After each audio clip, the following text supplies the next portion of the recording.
Take a little trip with me, I'm gonna take you home. Take a little history down this lane of memories.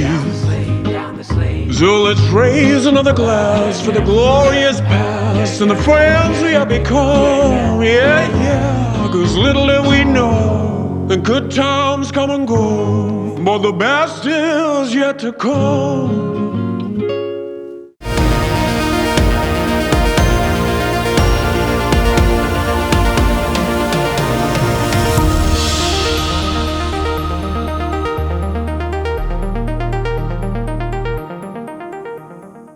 Hello and welcome to a special interview for The Wire. How effectively has the government handled the twin crises of lockdown and coronavirus, and what impact will they have on our democracy and on the Indian state?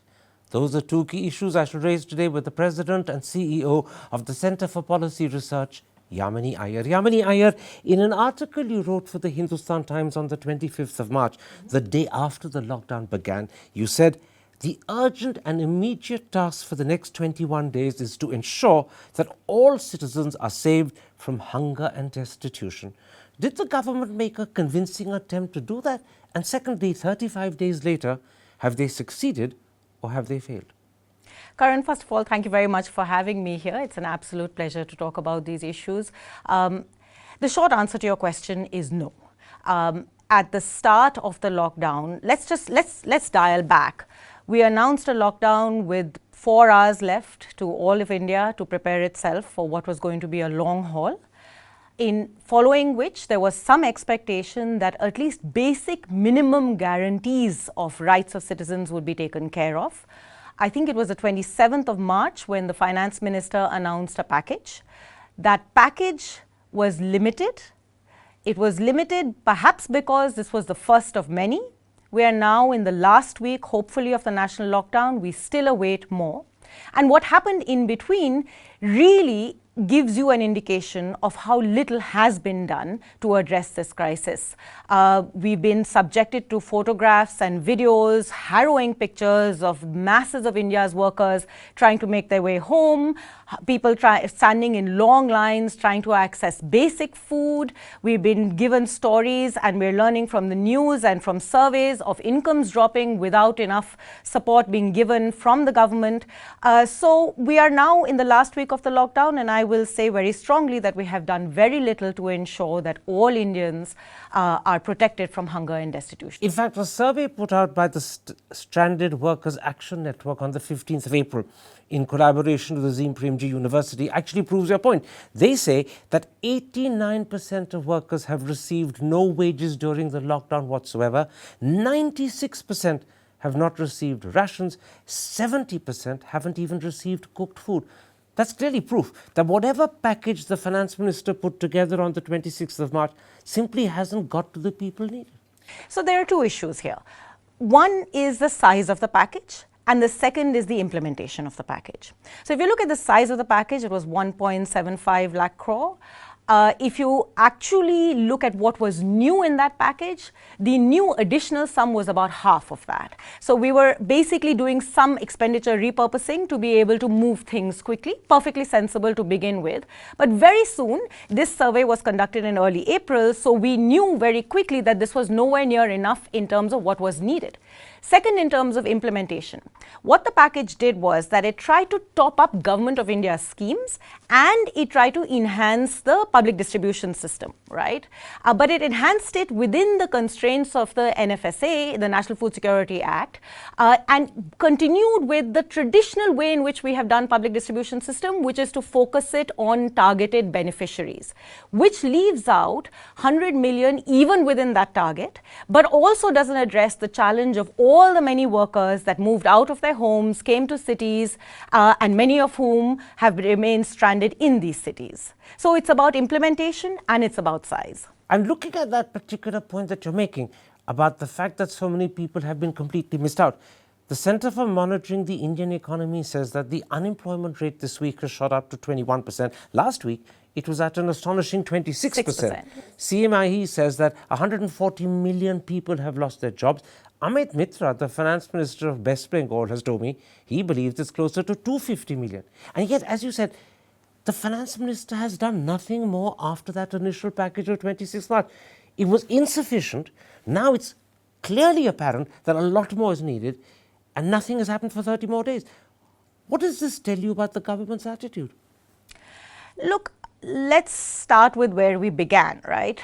We had the first incident of a COVID patient at the end of January. And all governments around the world were relatively slow to start moving. But when we began moving, the starting point of our policy making was not what is the best thing that we can do to ensure lives and livelihoods. The starting point of our policy making was a deep fear that our health system is just not capable, which is entirely true. And therefore, what is the first most important thing that we can do? They chose to adopt the blunt instrument of a lockdown, knowing well that that would have a very, very significant impact on the vast majority of Indians, not you and me, but on most of the rest of the country. And despite knowing that, we did nothing from the word go. State governments, to be fair to them, did begin to put in some package for relief measures. But their capacity is limited. They can't raise resources. Absolutely. So come back to the central government. It knew that it was using a blunt instrument. It knew that tens, if not hundreds of millions would suffer. They'd be destitute. They'd be starving. Yet after an initial miserable package, there's been no more. So what does that reflect about the attitude of the government to these people? Well, look, I think it's not just about the central government. I would say it's about the center and the state in terms of how it has approached the question of our social security architecture. We have always been callous about the welfare architecture. We have always been less focused on basic rights and justice to all of India. And that is why you have a labor market, which is actually a national labor market, as we've seen, with so many people coming into cities and now stranded here, desperate to go home, but a social protection architecture that's actually limited to their homestay. So we've known this. By the way, this is not new. Policymakers at the state and the centre have talked about this because we have been callous. But if we've known this and done nothing about it, that means we're more than just callous. We're indifferent. We don't care. Oh, absolutely. We've left these people destitute and starving, and we don't seem to worry too much about it. We've invisibilized our workers. We've invisibilized the very people that are the engines of our cities and the engines of our production system. And today, that's what is coming home to really, really challenge the kinds of decisions we've taken. Now, yesterday, the government revealed that at least 2 crore people have begun to avail of the Endangers system. Perhaps in some small measure, that is taking care of the misery of rural landless labor. But what about the tens, if not hundreds of millions of daily wage workers, as well as people who are now unemployed but had earlier a miserable living in the unorganized sector? What more does the government need to do for them? Because they're destitute, they're hungry. How do we get food to them? How do we ensure they have some money to spend? So more than food, Karan, my starting point would be how do we restore choice, agency, rights and dignity? How? What's the answer? The answer is the following. Number one, our starting point should not be how do I get workers to factories. Our starting point should be how do I ensure that those who want to go home can go home, and those who want to come back to work are given the kinds of social protection that they need to ensure that their rights are protected, which means universalizing the public distribution system. States are beginning to do it, but they are mired in red tape and paperwork. We need to get out of the rationing mindset that predominates the Indian bureaucracy and move to a demand system where anybody who wants to come to the PDS system and wants grain should be given it. We need to enhance the cash income security measures that are currently in place. By digital transfer to people's Jan Dhan accounts? No. In fact, we know from the experience of the last 3 weeks that that's simply not sufficient for a variety of reasons. What's the alternative? We need to find ways of actually physically getting cash to people. Odisha has experimented with it. Go back to the old days before we had such a robust... How do you physically get cash to people at a time when social distancing requires you keep at least 2 feet or 2 meters from them? That's where your local government system should come into play. We have robust municipalities and gram panchayats at the village level.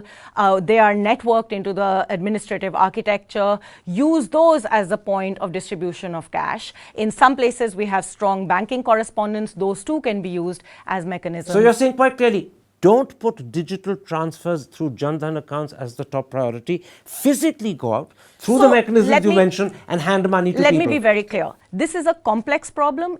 The needs are different according to states, according to districts, according to localities. Okay, some states are much better networked into the banking structure and people have access, others don't. So we need to actually leave this decision to states, and ideally we should leave this decision to districts and panchayats to figure out what is the best mechanism of ensuring that cash is delivered to people. So if I understand you correctly, you're saying three very important things. One, you must make arrangements for the migrant workers who are stranded at the borders of different states and ensure they either get home or, if they want, they come back to work. In other words, something that states like UP are attempting should be attempted nationwide, coordinated by the center. You're also saying universalize the food distribution system so anyone who's hungry gets that. And thirdly, you're saying work out with the states the best way for each state to ensure that people have money. In some cases, it may be digital transfers. In others, like Orissa, it might be a system whereby you actually physically give money to people. In the short term. In the medium term, we need to move on a war footing to create a portable system whereby any individual anywhere in the country has access to to their basic And does rights. the initiative for this have to be taken by the center? Presumably that's where the money will come, that's where the clearance for universalization of PDS will come. So interstate coordination is going to be very, very critical. But that's the second stage. That's the center. That's the center. The center has to be able to mandate that and to be able to create a platform for that. But at the moment, the center isn't even thinking along these lines. No, at the what does moment- that reflect? The failure to even address this problem in any way. At the moment, we are reminded of the old problem of go-downs that are overflowing and people that are desperately in need of grains. And nobody is being able to fix this problem. The center isn't giving it the kind of focus it needs. It needs to be able to move in a direction that is not Can I commanded. interrupt? That's the point I keep trying to get at. The center knows there's a problem. It's not that they're not aware of it. They know that people are destitute and hungry and perhaps starving, yet they're not doing anything. What does that reflect about the attitude of the central government? This awareness of a problem, it's getting worse with every day. You know you can act, you've got the capacity, but you're not acting. What does that tell you about the government? It tells you that the government is approaching a crisis with the old mindset, with a mindset that is constantly mired in red tape, with a mindset that is about rationing systems, with a mindset that is not being able to make quick decisions, that wants to command and control. And that's where the challenge lies. There's another point you make in your article in the Hindustan Times, and that is in fact germane to the problem the government is wrestling with at the moment. How do you open up the economy to some extent after May the 3rd? And that depends critically on getting workers back. But as you said, in fact, forgive me, it wasn't the Hindustan Times, it was in your interview to the Business Standard, you said after the indignities they have suffered, workers who have made it home may well prefer to wait it out unless assured and confident of safety and protection. A return to work will need the government to recognize this and put in place trust-building measures that protect rights and restore dignity. What are the measures you have in mind? Well, first and foremost, we shouldn't do what we've been doing in the past. On April 19th, the Home Ministry put out a standard operating procedure which essentially said you can't go home, but you can come to work, without actually thinking through the transportation mechanisms or any of it. You're not going to build trust by coercing and commanding how people should behave. So giving choice is critical, and as we discussed, ensuring that basic things, universalizing the public distribution system, providing cash, ensuring proper housing, and ensuring wage How protection does the government are necessary. ensure proper housing? It didn't offer housing to begin with Well, before yes, the lockdown. that How has- can they do it now? Well, that's been part and parcel of the big of the invisibilization that we are now that is now coming home. But to if you roost. have to overcome the housing problem, which the Well, government each of didn't- these. So I think that each of these will require, where these people are employed, to be in a position to ensure that they are protecting. So some core protections that are being provided by government, and to ensure that the employers are in a position to be able to provide. But these you kinds talk of support. specifically about the need to build measures that protect rights and restore dignity. Do you have one or two such measures in mind? Well, first and foremost, the construction workers, the welfare boards that in fact are now supposedly the mechanism by which some money is going, those need to be made much more robust. We need How? to remove all the paperwork that is involved for workers to be able to register. We need to proactively go out and build awareness and actively ensure registrations so that they basically have some basic protections. We need to ensure that awareness is raised about all the different kinds of schemes that are being that government has put out that are made available. Awareness levels are very low. Very, very crucially, we need to put in a grievance redressal mechanism through helplines and other systems so that workers in distress have somewhere they can call. Can I interrupt? And resolutions. Is any of this possible in time to get the economy moving? Leave the 3rd of March, even the 10th. You're talking about things that the Indian state has been struggling to do for decades. And not the Indian just state years. is really No, but hang on good. a second. You're talking of things we've been struggling to do for decades. We failed for decades. How are we going to get it all done in the next 10 days? Well, let me say this. The Indian state is really good when it wants to be good. So we can do elections, we can manage But natural we're really disasters. bad when it comes to health. So yes, and but education. health and education are more complicated. But on some things, when we go into mission mode, we can. I firmly believe we can. We have to have the will. That's what's been missing. So the whole issue hinges on will. I believe so. And I take it that means the will of one man at the top more than any other will. The will of the political establishment. But the will of the political establishment in any country is set by the man at the top. Sure, but let's not forget, this has to be a coordinated effort. So Absolutely. it has to be But centre and state. But the will has to emerge from the Prime Minister and then downwards. At the moment, this is not an issue that seems to be uppermost from what we know. It may be behind closed doors, a subject he's discussing, but he's given us no hint of it in public. So, but here's an intriguing contradiction, right? That the first and only economic package that has come from the center has been on addressing the challenges of the poor and vulnerable communities. Not enough, not significant, nothing after that. That's where they began, and then they just stopped. That's the problem I keep That's the harping at, problem. that they are aware of the problem. They know it's getting worse. They know they've done an inadequate amount. They know they can do more, but they're not. And that's why I say the will that you believe is necessary is missing. Absolutely. I do think the will is missing, and the action is missing, and the costs are mounting day by day. Finally, you end your Hindustan Times article by saying cooperative federalism is imperative in the coronavirus war. This requires the centre and states to genuinely work together. India's future lies in getting federalism right. And as you said right through, it's only the cooperation of the centre and states with a lot of will from the top that will sort this problem out. Now, cooperative federalism is Mr. Modi's favourite phrase. Is he practicing what he preaches? No. We are having more meetings with chief ministers on video conferences, which are big events, as we did yesterday. But there is no institutionalized platform for effective center-state coordination and discussion. The center has set up empowered groups, but these don't necessarily engage with the states in an institutionalized way. Home Ministry regularly sends out orders upon orders upon orders, which are essentially commands to states. We are sending monitoring teams, but we are not creating the kind of consensus spaces that are needed for consensus and deliberation, and that's a serious So it sounds challenge. to me there's a lot of talk happening, but it's not actually coming down to meaningful action. Oh, just on the most basic thing, right? We said right in the beginning, states need money. States have been asking repeatedly for fiscal support. And nothing has happened. Every single meeting with the chief ministers, repeatedly you hear the menu of options that states are giving. We have very, very little changes that are coming from the RBI, not enough, and certainly not confidence building to be And able to yet deal the with the states crisis. are the ones who are critical in this fight. If you don't empower them financially and administratively, you're not going to win this fight. Health is a state subject. Social protection measures are concurrent subjects. States need support, and that support has to become In fact, come from Amit the Mitra center. told us last week that even simple things that they've asked for, a doubling of the ways and means, increasing the state's capacity to borrow from 3% to 5% of state GDP, or simply postponing by extending an overdraft the payment of state interest for 9 months. Otherwise, West Bengal will be paying 56,000 crore this year when it needs that money. All of that hasn't even been responded to. He says he's written 8 letters to Nirmala Sitharaman. She hasn't bothered to reply to any. So I don't know whether the center is saying we need to wait because this is unpredictable. So any measures we take now may not give us the wiggle room to do what is really needed to be done if things go out of control, or they are trying to figure out what is the right kind of mechanism. Whatever the thinking inside Raisina Hill is, I really think that we can't afford to wait. And the time is now. And this proves that cooperative federalism, which I keep saying is Mr. Modi's favorite phrase, is being spoken of, it's not being practiced. At the very least, cooperative federalism means that when a state finance minister writes to the finance minister of the country 8 times, at least he gets an acknowledgement.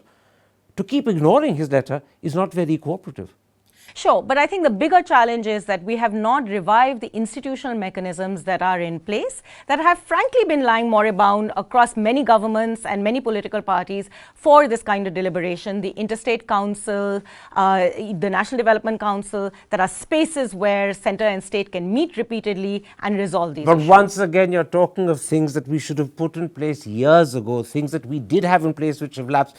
Chances of them happening and reviving in the next couple of days so that we can tackle this crisis are very, very bleak. Let's take a break at that point. I want to come back and address a second issue with you. What is the likely impact this crisis is going to have on our democracy and on the nature of the Indian state? That's in a moment's time. But first, a message from our sponsor, Glenlivet, whilst I take a sip from this glass. Take a little trip with me, I'm gonna take you home. Take a little history Take a little down this lane of memories. down this lane. So let's raise another glass for the glorious past and the friends we have become. Yeah, yeah, 'cause little did we know the good times come and go, but the best is yet to come. Welcome back to a special interview for The Wire. My guest is the CEO and President of the Centre for Policy Research, Yamini Aiyar. Yamini Aiyar, I want to talk about what this crisis is revealing about our democracy and about the nature of the Indian state. In your Hindustan Times article you've written, and I'm quoting, "A democracy that treats its citizens with callousness and a complete lack of compassion cannot survive regardless of the consequences of an epidemic." In other words, you're saying there's a terrible sort of Damocles hanging over India's democracy at this moment. Absolutely. Frankly, this has been hanging, the sword has been hanging for some time now. This has made it very, very visible. You cannot have a democracy in which a significant proportion of your population has just been left to fend for themselves, even as you are asking the people of India to come together in solidarity to fight a pandemic. This is not a state. So you're that is seriously worried about India's democratic future? I am worried because no democracy that doesn't believe in the core value of equality will survive. We are not demonstrating that at all. And in other words, what you're also saying, except you're not saying it explicitly, the callousness of this government towards the hundreds of millions of the poor is what's going to be the reason why our democracy collapses if it does. This government's callousness will be the real cause. Well, yes. Yes. The attitude that we are demonstrating towards our people is certainly something that will come back to cause serious challenges to our democracy. There is a second reason why democracy seems to be in danger. And once again, I'm going to go back to what you wrote in the Hindustan Times. You said the idea of the nation state as the all-powerful enforcer of social order is back. In other words, the relationship and the balance between the state on the one hand and the individual and the citizen on the other is changing. Individual liberties are losing out to the state's perception of the collective good. The collective good is taking priority over what you or I as individuals may want to do.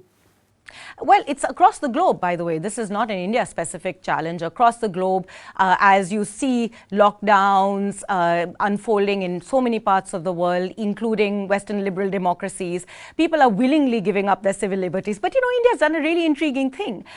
Think about the US, think about Italy, think about the UK. When lockdowns were imposed, people stayed. Look at India. When lockdown was imposed, many Indians said, I want to go home. And if you're not going to find a way to get me home, I will walk. And actually, to me, that's even more challenging for our democracy, which is a clear expression from the people of India that the state has failed us repeatedly and consistently for decades. And we don't trust that the state will protect us. Can I flip that back and put it to you like this? Tens of millions, maybe. The government's official figure is just 700,000, but it may well be tens of millions, actually got up and walked. Many of them were hungry, they were destitute. People like Pranab Sen in interviews to me said there could well be food riots. But we've had no social violence, no unrest, no uprising. Our people have accepted misery, suffering with resignation. The most they've done is to simply do a U-turn on their lives and say, fine, if I can't survive in Delhi, I'm back to my village, I'll survive there. isn't that resignation also a sign of an enormous inner strength in our people? It may be a spiritual quality rather than a physical quality. Elsewhere, the world would have said there'd be an uprising. The hungry would get up and take to the barricades. Our hungry have said, right, time for a U-turn in our lives, we're back to the village. Look at the kind of fear we have induced. The way in which the narrative of the lockdown has unfolded in India. We've talked about curfews. We've seen videos of police using lathis. So this is fear-induced resignation. I think that's certainly a very critical part and parcel of it. Even in my colony, our local sabziwala who is bringing us our food has often not been able to come because police has taken the carts and so on. So the excessive use of coercive force as a means by which you create a certain form of social behavior, which is what you describe, is something to be very worried about. Let's come back to the point you make about the sword of Damocles hanging over Indian democracy. Already, the right to privacy seems to have been forgotten, it's being sacrificed, and the explanation is that for the collective good of the many, the privacy of an individual doesn't matter. Are you worried that in time to come, freedom of speech could be sacrificed, freedom to criticize, freedom to dissent? Because if the collective good requires we all act in one way, alternative, leave aside critical opinion, may be damaging. Does that worry you, that that's a critical aspect of democracy that may be under threat in due course? Well, absolutely. Historically, in fact, pandemics have been extremely critical watershed moments of changing the nature of the state and changing the nature of the social contract. This is something to be worried about. As a nation supposedly is coming together, but at the same time, we are willingly allowing force to be used and coercion to be used as a means to get us to come together to fight a pandemic. That willingness is a sign of potential future curbs to our freedom that we should be aware of and we should fight back. So as we end this interview, we began by talking about two crises. The crisis of coronavirus and COVID-19, the crisis of the lockdown and the hunger and the destitution for hundreds of millions of people who are our fellow citizens. We may disregard them, but they are our fellow citizens. Now there is a third crisis on the horizon. How long can Indian democracy withstand this sort of bad governance? But there's a silver lining here, Karan, which I'd like to end on. These invisible people who are our city, who make our cities, are now very, very visible to us. That we are talking about it is a positive sign. We can never forget them again. We will never, we should never, we must never, and we will not forget them again. And we will make sure that we hold our governments accountable. I agree with the first, we should never. Whether we will never entirely depends upon whether we ever get back to our bad old ways. This is true, but that's where you and I count. Yamini Aiyar, a pleasure speaking to you. Thank you.